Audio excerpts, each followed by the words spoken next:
Get ready with me as I tell you a little bit about the process of making my new song, My Mind and I.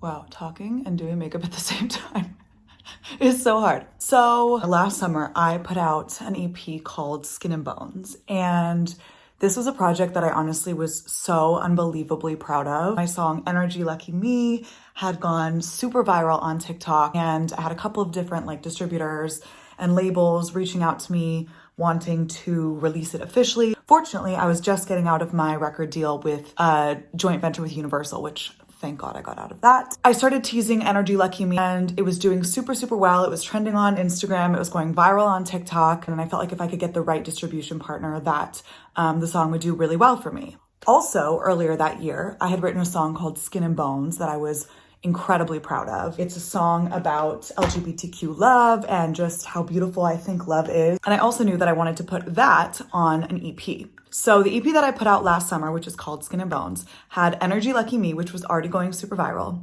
Skin and Bones, which is a song I'm so proud of, and then two other songs, one of which is a song called Good Swimmer, which is kind of like a cult favorite. I feel like people who have come to my shows before or people who are fans of my music know Good Swimmer. So despite lots of ups and downs in my career and despite having felt, a lot of rejection through this industry, I was really excited about releasing this EP and I felt so confident that I was finally going to get some of the looks that I had been hoping for. I had a new distribution partner. I had songs that were doing so well, completely organically online. And they were just a group of songs that I really, really believed in and felt so strongly about. I try not to worry too much about the industry. I try not to worry too much about which playlists I'm getting, things like that. But it's also really hard. It's hard not to focus on numbers, especially when you really believe in something. You want it to be heard by as many people as possible. So I was feeling really hopeful. Then the EP came out last summer and it really got no playlisting. It got no support from any of the DSPs.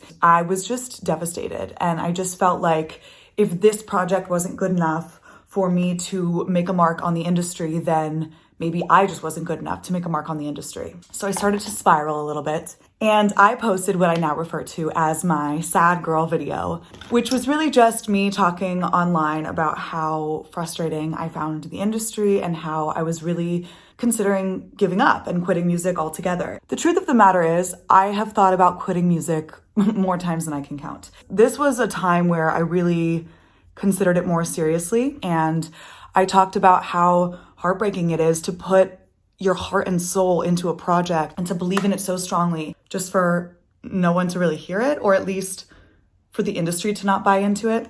And I talked about how devastating that was.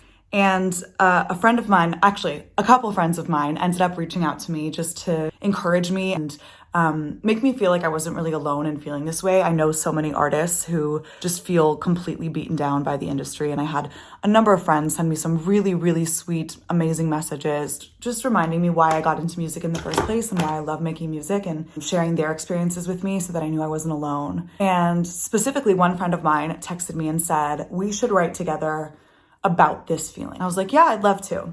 So we didn't make that songwriting session happen for a couple of months. And in the time between when I had released that EP and my friend had texted me and the time that we sat down and wrote a song together, honestly, my mental health was just tanking. I have always struggled with anxiety and I've tried medication in the past and I felt like it wasn't really working for me.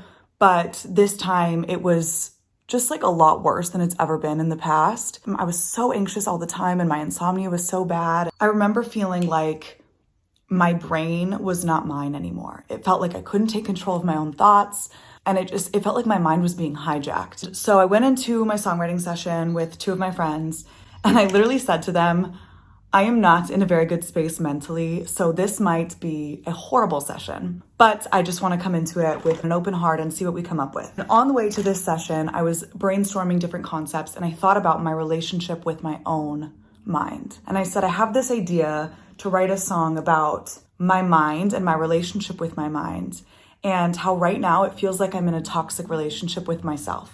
And I said to Alex, my producer and co-writer, I said, can you just play some sad chords? And he played a couple chords and pretty immediately the chorus just fell out of me. I sang the majority of the chorus kind of in one go with, some lyrics, some just random gibberish that was thrown in there. And it was one of those moments where after I sang that kind of first pass of the chorus, we all just sat there and we were like, whoa, this is something. And then the three of us started to piece together the rest of it. And I said, what if we make the verse feel like a toxic relationship and we don't let the listener know that this is a relationship with myself until the chorus, when I say my mind and I, we don't get along. We really worked to paint the picture of a couple who is in a fight and just cannot get on the same page, and it feels like they're in this cold war. We hoped that in the chorus it would come clear that I was talking about my own relationship with myself.